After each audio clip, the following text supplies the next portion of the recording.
tatanggalin ko guys ha. Yan, diba tumaas yung RPM. Ayun, sasarado natin. Yan, ibig sabihin pag may idle up, pag naka-open, tataas yung kanang RPM. So ito, check natin tong idle up, meron mo itong supply. So tanggalin natin tong idle up. Hindi mo nag-vibrate. I-on yung aircon ha. Wala siyang hindi siya nanginginig. Pag i-on na natin aircon, Palang araw guys, so another client naman tayo na Suzuki. So minivan, K6A engine, DA63, DA64 engine to guys. So samahan nyo ko sa simpleng basic point tutorial kung problema is yung nanginginig yung makina mo sa tuwing nag-idle ka ng aircon, ay nag-on ka ng aircon, yung idling niya malikot. Okay, so tara, let's start, let's do it. Palang araw guys, so another client naman yun na DA64, DA63 na unit Suzuki. So K6A engine, so problema nito is nangangatog. Tapos pag nag-aircon ka, ayan, pag walang aircon, taas ang RPM. Pero pag nag-aircon ka, loaded, nanginginig. Okay, so samahan nyo ko sa simpleng basic pointers tutorial kung anong gagawin natin dito. Okay, so tara, start. Same procedure pa rin. So before tayo mag-diagnose ng voltage reading, so kailangan munang i-undergo ng engine scanning yung ECM, okay, yung module mo para sureball talaga. So ang code na lumalabas dito is P0113, so intake air temperature sensor. So ang problema nito guys is nagkaroon ng conversion from intake manifold na plastic into aluminum na siya. So ibig sabihin nagkaroon na siya ng conversion. So automatic nakalagay dyan is high input, open circuit na siya. So ibig sabihin kinondem to. So yun ang malaking challenge dito guys. So yan yung unang fault code, and then yung pangalawang fault code is yung P0118 o engine coolant temperature sensor. So yan na naman i-check natin guys, yung yung temperature sensor. So malaking malaking factor ito doon sa kanyang ICB. So sa hindi nakakaalam, ang ICB po meron po yung cooling system, pero dito sa DA63, DA64 hindi siya naka-built-in, nakahiwalay ito. So may connection sa ECM yan. So ang ECM nakakaalam niyan kung paano niya ibabato yung sender, kung paano niya i-reading yung galing sa sender papunta doon sa mechanism ng pag-andar ng makina. Okay, and then yung number 3 is yung kanyang P0122 o yung kanyang throttle position sensor circuit. Ibig sabihin low input, ibig sabihin mahina yung palo ng kuryente. So ito guys, gagawin naman natin, i-reading ko naman yung kanyang TPS, okay, which is yung kanyang total body, may TPS doon, sensor, yun ang tinutukoy ng 0122. So yun yung mga basic pointers na dapat yung matutunan. Okay, so malalaman natin mamaya, isa-isahin natin yan para sureball talaga na hindi natin makalimutan o alam natin kung paano titirahin yung unit. And then yung number 4 naman guys na code is P0135 o oxygen sensor, ibig sabihin ng 02. Okay, so ibig sabihin malfunction, ibig sabihin hindi gumagana yung kanyang natawag na oxygen sensor. So ang dami pa lang problema nito guys. So isa-isahin pa rin natin yan, at least medyo mahaba yung video natin, pero at least makuha nyo yung basic pointers. So hindi lang mahalaga dito yung XC o taas, ang mahalaga dito makuha nyo kung paano siya tinira. Dahil sa totoo lang guys, ito tinitira to hindi to 30 minutes, minsan isang araw to tinitira. So may ibang mga video kasi akala mo maiksi lang, pero cutting na yun kung mga direct to the point. Ito kasi atin step by step basic pointers tutorial kasi ito okay, so sige. And then yung last is yung P0327 o knock sensor 1. So sensor na to, yung knocking sensor na nasa engine block na naka-attach. So malalaman natin yan guys. So ang gagawin natin ngayon is check natin isa-isa para malaman din kung may reading ba o wala. Pag sabing low input, ibig sabihin walang supply, either walang supply o mahina yung supply ng kuryente o putol. So yun lang yung ibig sabihin yan guys, sa mga nagtatanong sa akin. So especially sa mga ganitong sistema, kailangan may idea talaga yung titira, kasi kung wala medyo mahihirapan talaga. So let's start, mag-start tayo guys. So let's start, let's go. Okay, so ang gagawin natin is sinet up ko na yung tester natin. Ayun, wire ko rito. So ito yung bibili nyo guys. So axle, sa kaya niya mag-reading ng ng 1 volt to 24 volts. So safe yung yung unit mo. So instead na may tester ka, malalaman mo kung positive o negative. Kaya pag green, ibig sabihin siya, negative. Pero pag red, ibig sabihin ano siya, positive. Yan o, diba? So ilan yan? 12 volts. Pag ground, automatic 0 volts yan. Okay, so sige, start tayo guys. So on position, yan.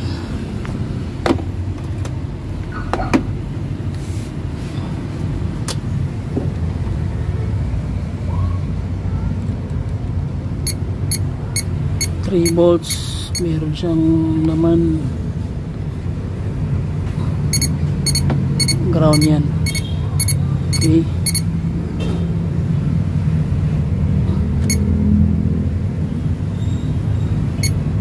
5 volts.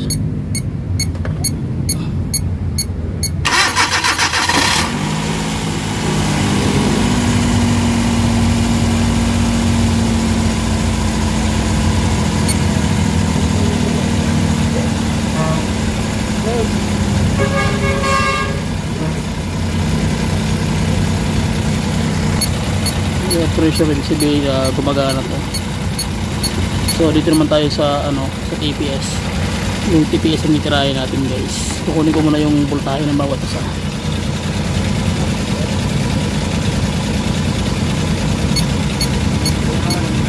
Five volts, 4.9. So kailangan i-RPU ng mataas to. Okay, so buksan natin yung susi guys. Naka on position na siya. So gagawin natin dyan, so yan, meron siyang positive mula sa ECM, okay siya. Tapos dito naman is ground. So ngayon ito naman yung sender, ito yung magbibigay ng voltahe doon sa RPM. So kailangan yan mamaya meron niyang meron niyang voltahe. Pag wala, ibig sabihin may problema to. Kailangan mag up and down yan Kapit ko muna, wala siyang RPM, di ba? So gagawin natin, i-on natin ng isa natin makina. Ayun, so wala siyang may reading siya pero hindi gumagana, mawawala meron.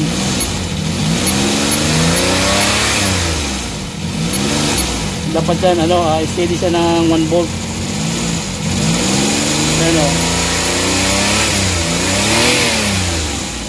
So kailangan nito i-adjust siya nawala na naman yung voltahe. So dapat yan steady. Okay, so linisan muna natin, tapos kukunin natin yung tamang idling. Okay, so ito ang problema natin.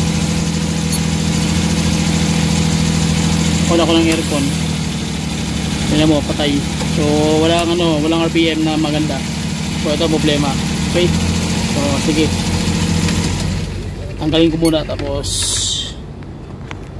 tatanggalin muna natin guys. Makita nyo naman kanina, wala siyang voltahe yung kanyang TPS sensor. So dapat yan may reading yan. Pag hindi yan nag-reading, ibig sabihin sira yung sistema, yung kanyang mechanism sa loob ng TPS. Okay, so pag na-okay na to siya, tapos same pa rin na nanginginig, ma-vibrate pa rin siya. So dito naman tayo titira sa ito, ECB naman ang titirahin natin. Isa-isahin natin yan guys, para makuha natin yung tamang sistema. Bakit tayo taas ang RPM ng naka-on ng aircon. Okay, tsaka nagba-vibrate yung makina, halos mamamatay. Sige, ang gagawin naman natin, i-check naman natin yung kanyang ECB o yung kanyang idle up. Ito yung magbibigay din ng taas ng minor once na mag-on ka ng aircon. So ito rin yun siya guys. So ang gawin natin, i-check na natin yung kanyang voltahe, voltage reading tayo. So on ko muna yung makina, tapos tuhugin na natin. So 12 volts positive. So ground meron na. So ito wala. Dalawang positive niya, dalawang ground. So isang sender, isa naman ang So ang gagawin natin guys, kakabit natin para makita natin yung reading niya. Okay. Okay, kung kaninang yung walang kuryente, so ngayon try natin kung meron na. So ibig sabihin meron siya, gumagana siya, meron na siyang ground. Pag in-accelerate natin, meron siyang may laman siya. So ibig sabihin okay siya. So ngayon sa kabila naman tayo titira. Bisa naman. Dalawa yun eh, walang ano kanina, walang function. So, try natin. Yan. Okay. So, same. Meron siyang voltahe kanina na ano, kanina wala tong voltahe. So, ibig sabihin gumagana tong ano, gumagana yung IACB. Okay? So, wala tayong problema sa IACB. Pero dito sa TPS, may problema tayo. Sunod natin titirahin yung ano naman, yung kanyang idle up. Okay? Dito po tayo sa kabilang side. Sa ano tayo, idle up. Ang idle up ang magbibigay naman ng ano, ng extra power. Kasi siya ay magbibigay supply ng hangin sa kanyang vacuum dito. Okay.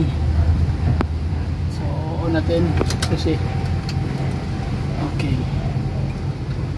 So, meron siyang positive. Okay siya.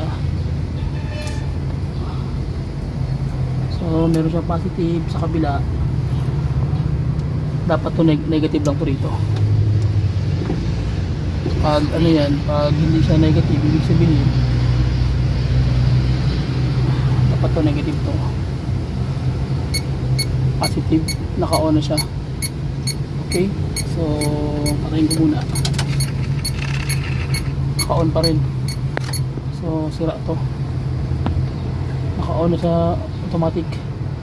Dapat ito, hindi to naka-on. Ayun, ayun. So dapat ang ground. Okay, so ibig sabihin okay supply. Pag inon natin, yan, positive na siya. So ibig sabihin okay yung continuity. So ang problema naman yung kanyang load. So mag-check naman tayo nito sa kanyang supply ng hangin. Okay? Okay, yung supply ng hangin naman na i-check natin. So okay yung linya ng ano, idle up. So ang problema na lang is yung ito, kung gumagana ba to. Malalaman to ngayon kay papandalin natin. Tatanggalin natin isa-isa kung okay ba o hindi. Pag hindi siya gumana, ibig sabihin may problema siya. So tatanggalin ko guys ha. Yan, diba tumaas yung RPM. Ayun, sasarado natin. Yan, ibig sabihin pag may idle up, pag naka-open, tataas yung kanyang RPM. So ito, check natin itong idle up. Meron man itong supply. Check natin kung may ano ba to. Ayun. So higop ko ng hangin. Okay. So ngayon titingnan natin kung hangin ba tong idle up nito sa kabila, hindi ba siya barado.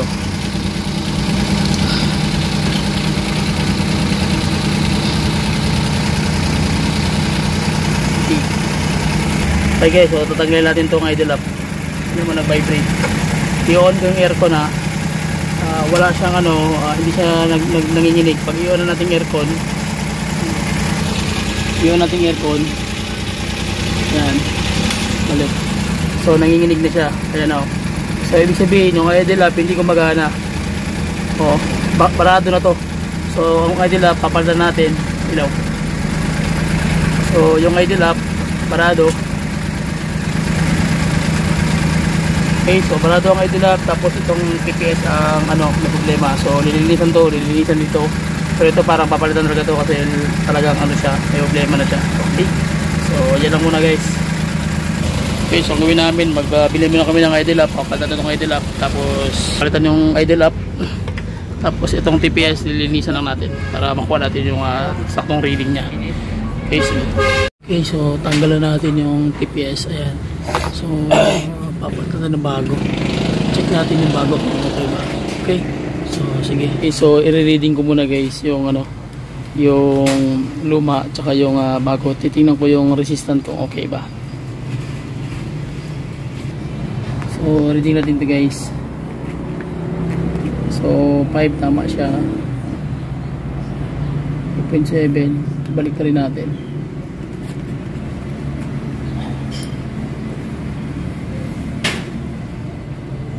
5 tama.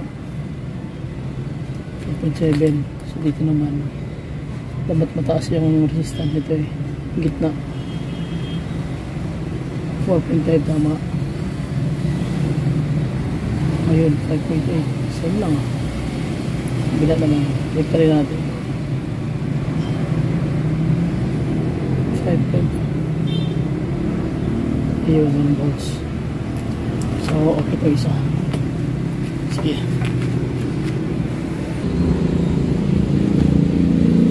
Kailangan sentro lang. Bago. Okay, so ayan yung kanyang ano, RPM sa TPS. So pag itataas mo yung accelerator, ayan, dapat tataas yung ano, number.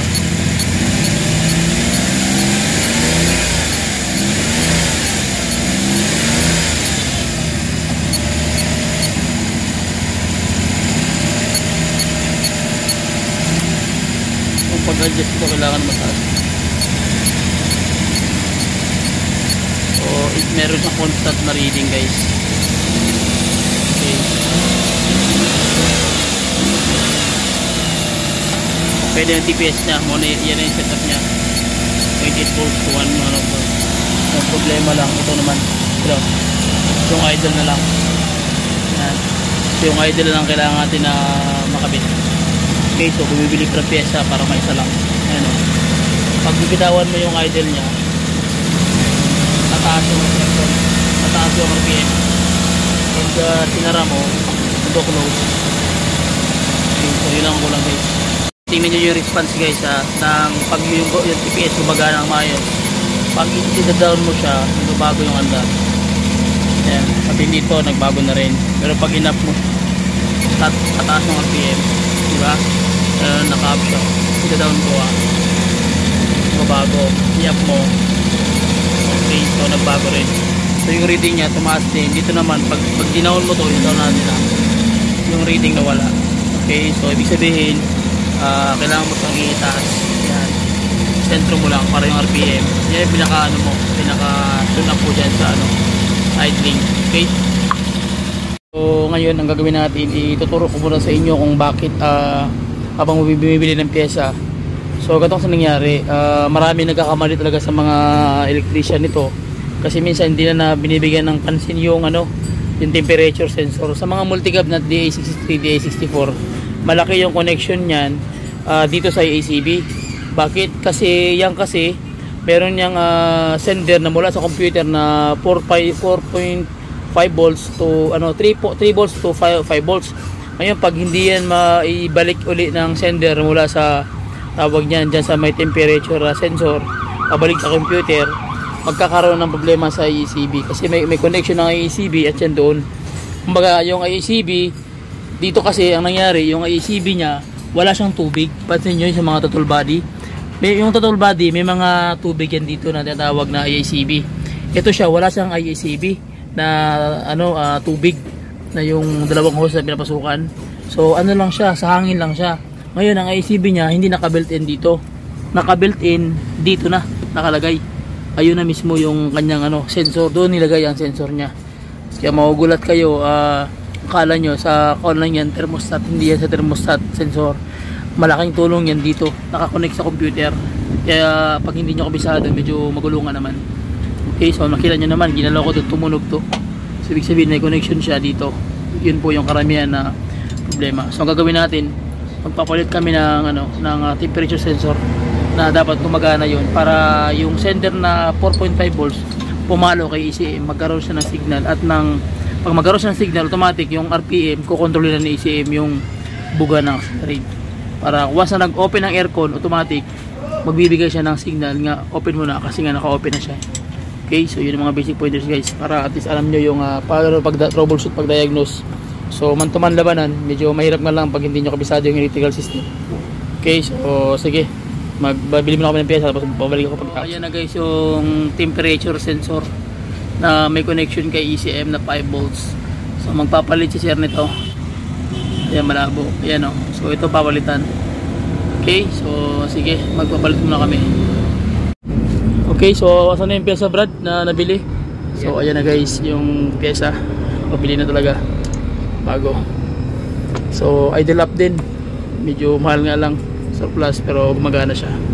Okay, so ikakabitan natin yung konti. Okay na. So sige, ang ating chief mechanic, electrician, ikabit mo na, Brad. Sige, ikabit mo na namin, tapos balik kami pag okay na. Sige, fire. Okay, so nangyari, guys, merong lamat yung wire niya. So idurugtong muna namin. Tapos itong ano naman, connection ng kanyang temperature sensor, meron po yung connection sa kanyang IACB dito. So ang nangyayari, tutong na yung wire. So dito na part sa may gitna, matigas na yung portion, kaya ang ginawa namin na nagpalitan na kami ng wire para yung flow ng kuryente maganda yung takbo, yung voltahe, especially sa idling.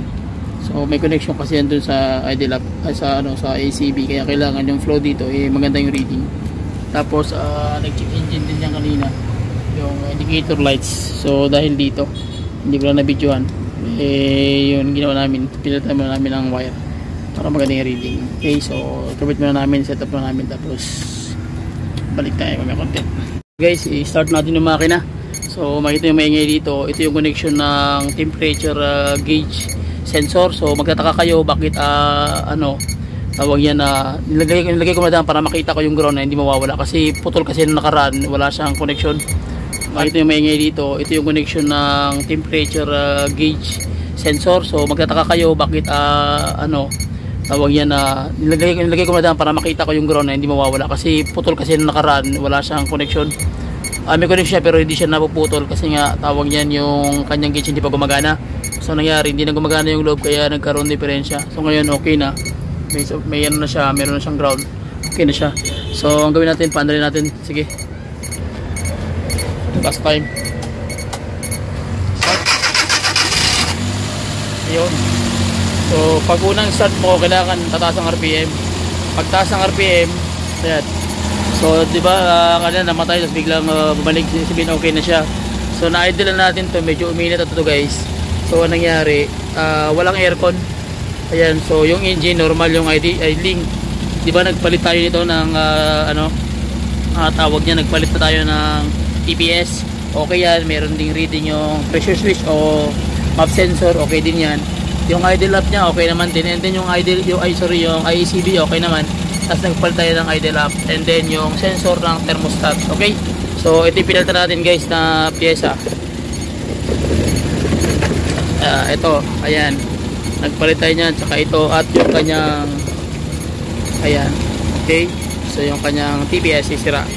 So yun ang naging cause ng vibrate. So walang aircon, gagawin natin, mag-aircon tayo. So dapat pag aircon natin, tataas yung RPM, tsaka mag-normalize din yung idling. So naka-on na yan. Ayan. Okay, so nag-aircon na kami. Ayan, tumataas yung RPM dandahan. Okay, sumasabay na siya. Ayan o, hindi normal na yung andar guys. So naka-on ang aircon, medyo malamig na. Tapos gawin ko sa inyo, i-idling natin titingnan natin kung ano magiging reaction. So responsive yung andar ng makina in between ng throttle tsaka ng andar ng combustion chamber.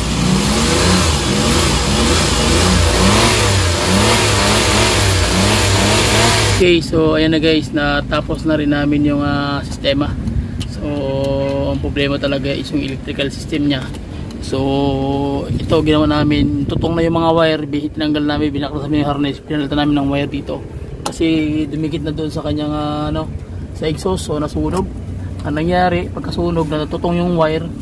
So yung doon sa may sa kanyang injector na wire, mahina yung daloy ng kuryente. And then ito namang sensor ng kanyang knocking, wala nang supply yung kanyang check engine, lumabas na rin. So kami, ito ipa-flash ko sa yung problema. Mayroong fault code na 5 kami nakita, P0327, yung kanyang knock sensor, walang supply. So kahit magpalit tayo ng bago, wala rin supply, automatic wala pa rin. And then P0135, oxygen sensor, and then may problema rin, wala rin supply yung isang ground tsaka isang positive nya. Then P0122, yung kanyang throttle position sensor. So nakapagpalitan tayo yan, okay na yan. And then yung P0118, PCT engine, coolant, temperature high input, yung ito yun yan, ito yun. Okay, so nagpalitan rin kami ng IACB. Ayan, tapos yung idle up nya rin, nagpalitan rin kami kasi sira itong idle up na to, hindi gumagana. Tapos yung kanyang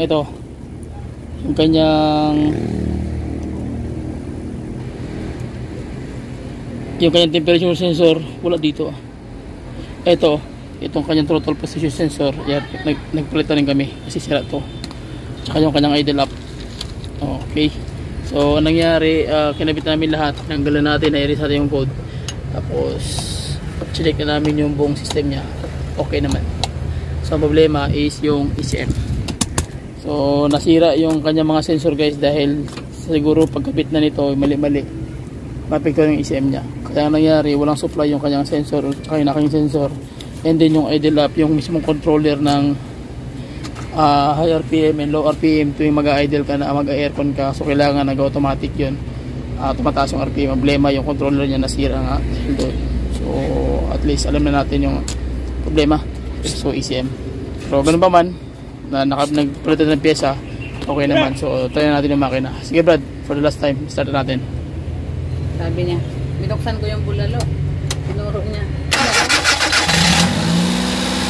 Yan, pabulang aircon, mataas ang RPM, biglang bababa, mag-idle siya. So kung may hit na yung makina mo, okay na. So check natin, kaya natin pinaandar yan guys. So ang gawin natin, yung RPM natin.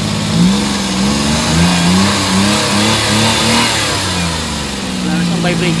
Okay, so yun yung mga basic pointers guys. Saka wala na siyang check engine. Wala na siyang engine. So yun lang. Atong pirador, Brad Ping, check mechanic ng Kasing TV. So shout out sa ating lahat, sa lahat ng mga manonood dyan, sa lahat ng mga nag-DIY, mga unit owners, sa lahat ng mga baguang mekaniko at nagbabalak ng mekaniko, at sa lahat ng banggitang mekaniko. So shout out sa inyo lahat yan. So please subscribe to my YouTube channel. Bye bye and God bless. See you. Okay, okay, okay. Alright, alright, alright. Okay, okay, okay. Alright, alright, alright. Okay, okay, okay. Dup dup dup dup dup dup dup dup dup dup.